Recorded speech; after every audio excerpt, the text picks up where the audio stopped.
kenapa yang muncul salah satu solusi gebrakan awal itu adalah Merdeka Belajar, hashtagnya Merdeka Belajar. Saya selama 5 bulan ke belakang, 3 bulan di kementerian dan 2 bulan sebelumnya itu melakukan berbagai macam research, berbicara dengan semua pakar-pakar, bicara sama guru, kepala sekolah, mahasiswa dan lain-lain, dan hal yang saya temukan itu sesuatu yang sangat berbeda dari persepsi saya.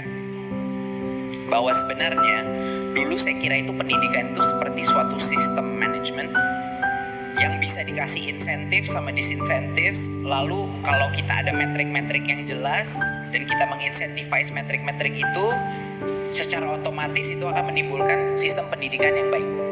Tadi saya kira gitu, kayak very managerial approach gitu. Bahwa ini kayak pabrik bisa lah, kayak call center agent, kayak Gojek gitu, tapi enggak. Ini salah karena produknya ini bukan suatu app, produknya ini bukan suatu layanan, produknya itu adalah manusia. Jadi tingkat kompleksitas yang luar biasa tingginya dari pembentukan suatu manusia itu nggak bisa menggunakan approach yang sama seperti di private sector atau di apa. Tapi satu hal yang saya sadari adalah apa ciri-ciri sekolah-sekolah yang terbaik. Dan banyak sekolah-sekolah baik di Indonesia, cuma kita nggak pernah, jarang dengar gitu. Termasuk di daerah ya? Ya, tapi mereka biasanya agak bandel-bandel nemuin sistem prosesnya sendiri, berinovasi sendiri gitu.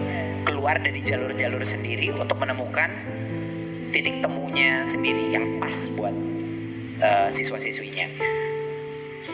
Itu adalah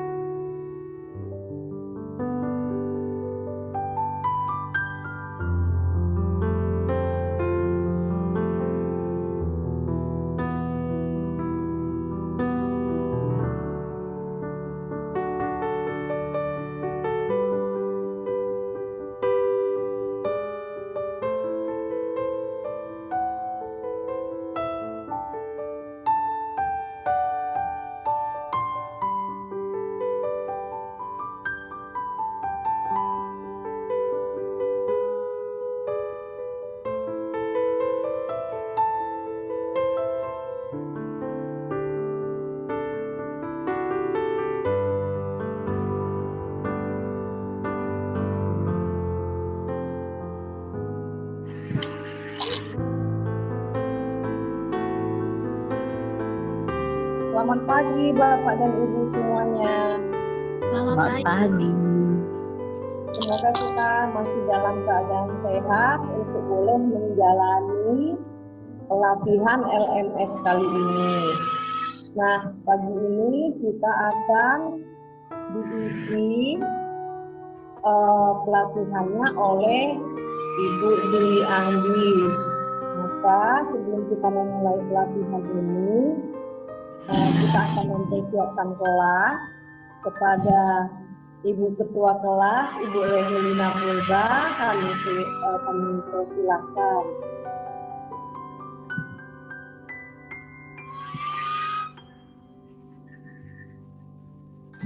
Baiklah, Bapak Ibu, sebelum kita mulai kelas, marilah kita berdoa terlebih dahulu menurut kepercayaan masing-masing. Doa dimulai.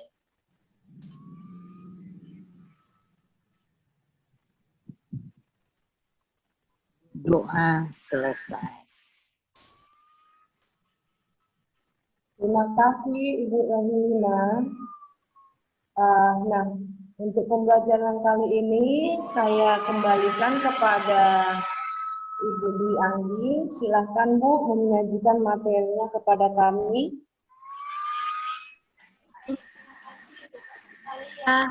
Halo Bu Runa, Pak Fran, sehat? Sehat. Baiklah, saya akan membagikan materinya. Sebelumnya saya akan share screen dulu.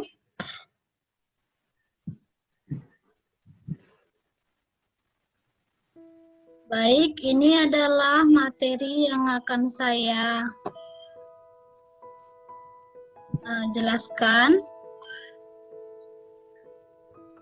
yaitu tentang profil pelajar Pancasila.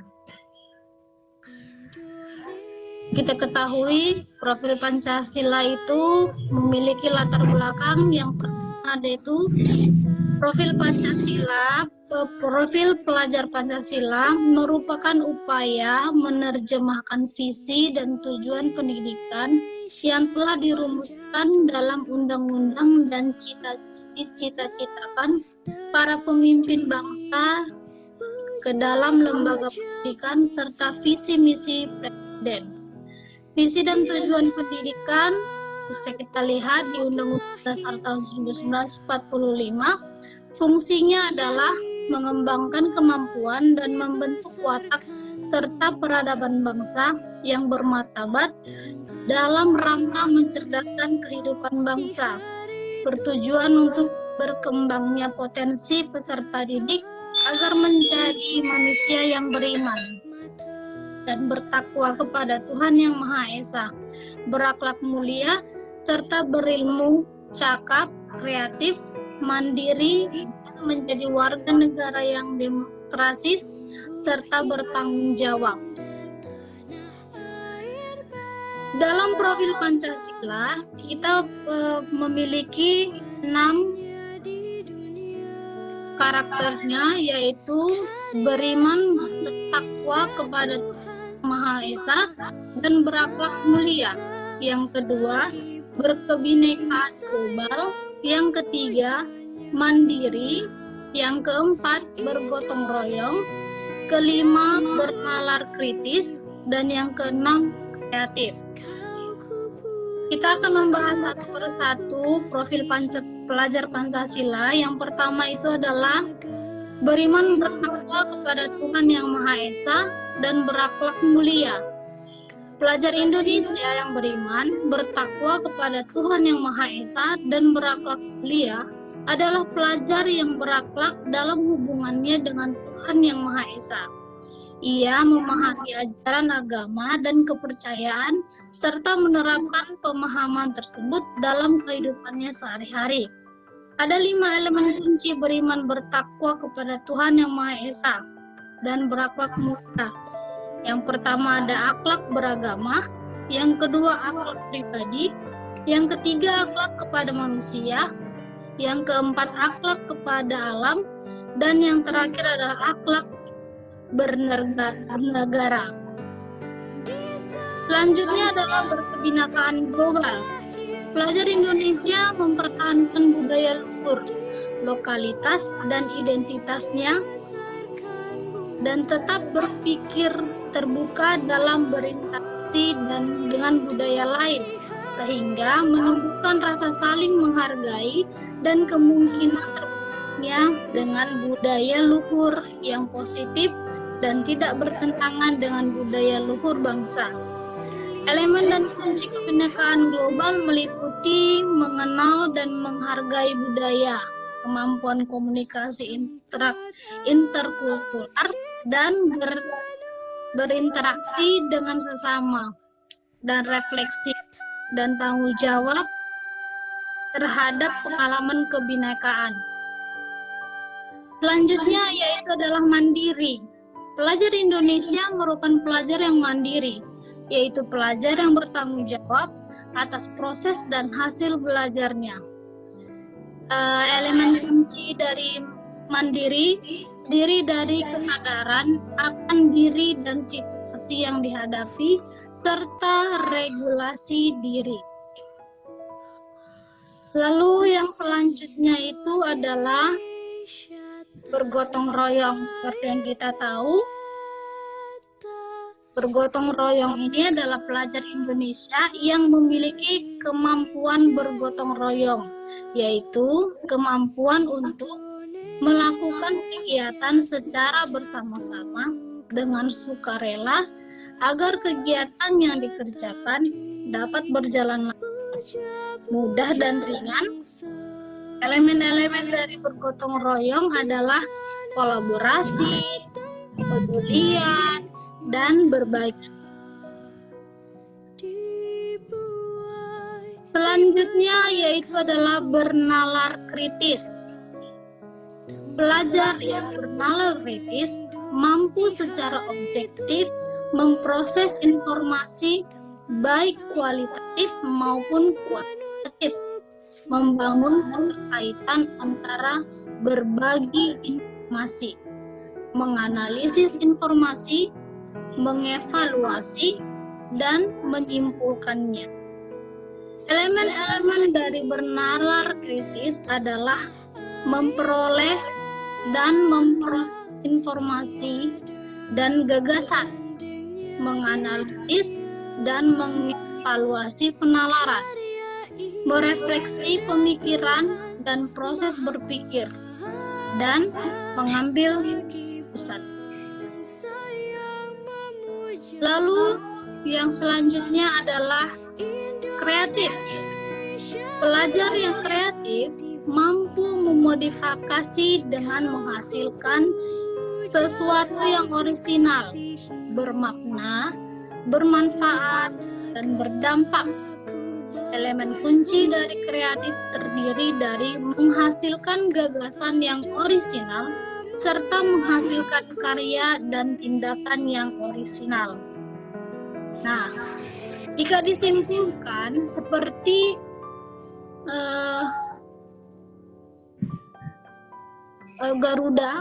Garuda yang ada di dadanya itu adalah 5 Pancasila.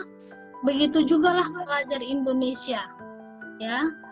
Itu pelajar Indonesia merupakan pelajar sepanjang hayat yang memiliki kompetensi global dan berperilaku sesuai nilai-nilai Pancasila.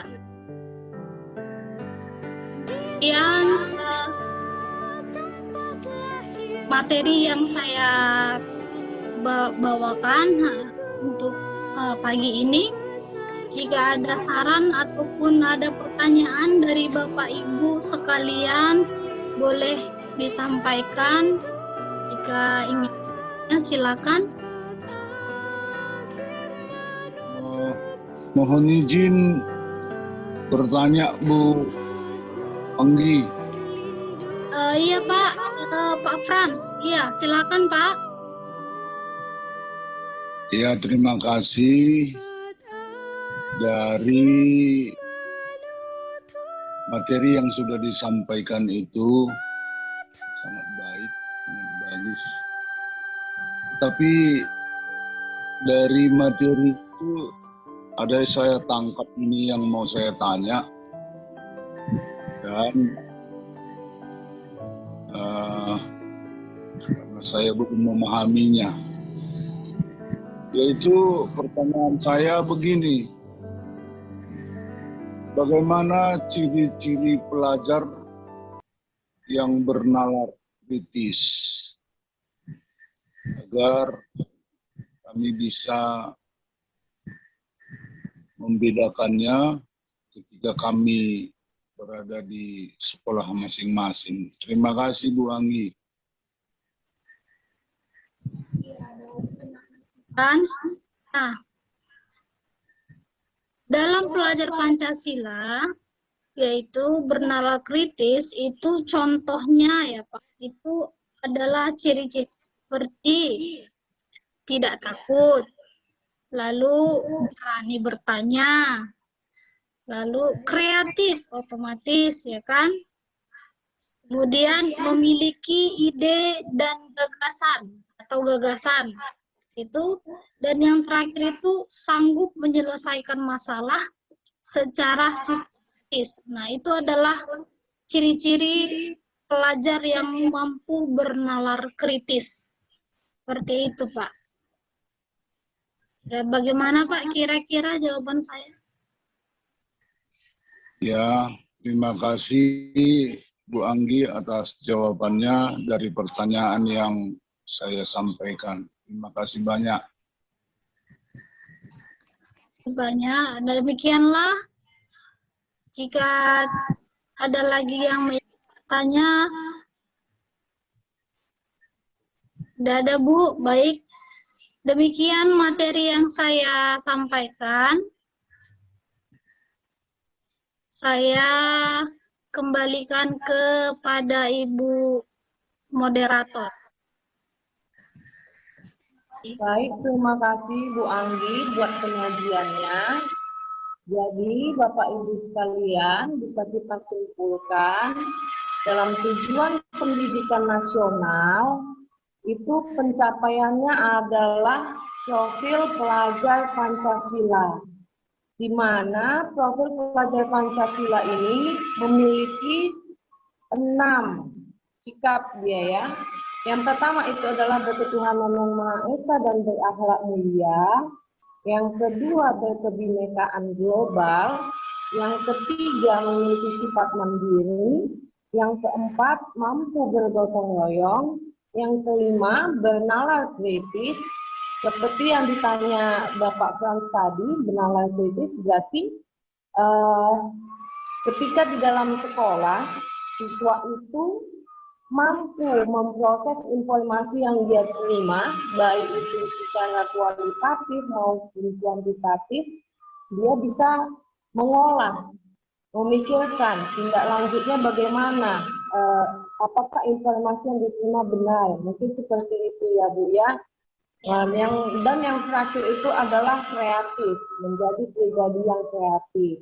Jadi kesimpulan dari pembelajaran oleh Bu Anggi malam ini yang saya tangkap sebagai moderator adalah tujuan pendidikan nasional adalah mewujudkan profil pelajar Pancasila. Demikian Bu Anggi, saya kembalikan.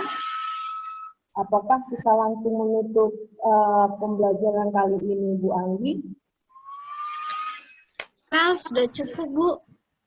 Terima kasih. Iya.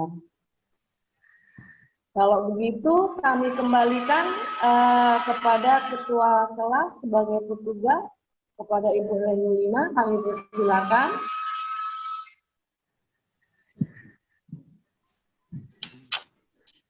Baiklah, tadi kita sudah selesai. Sekarang kita akan menutup kelas kita. Mari kita berdoa menurut kepercayaan masing-masing. Doa dimulai.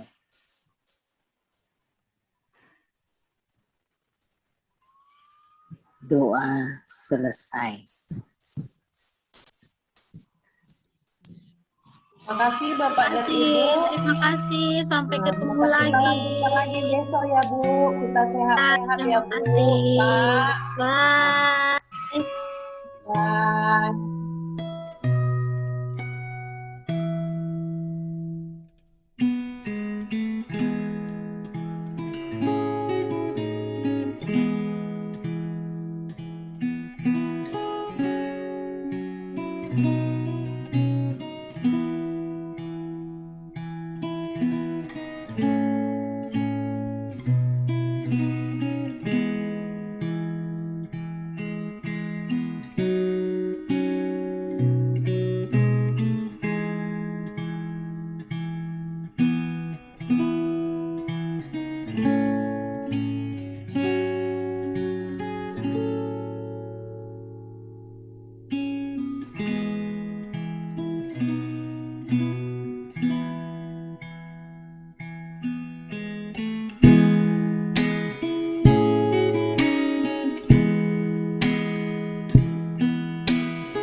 Thank you.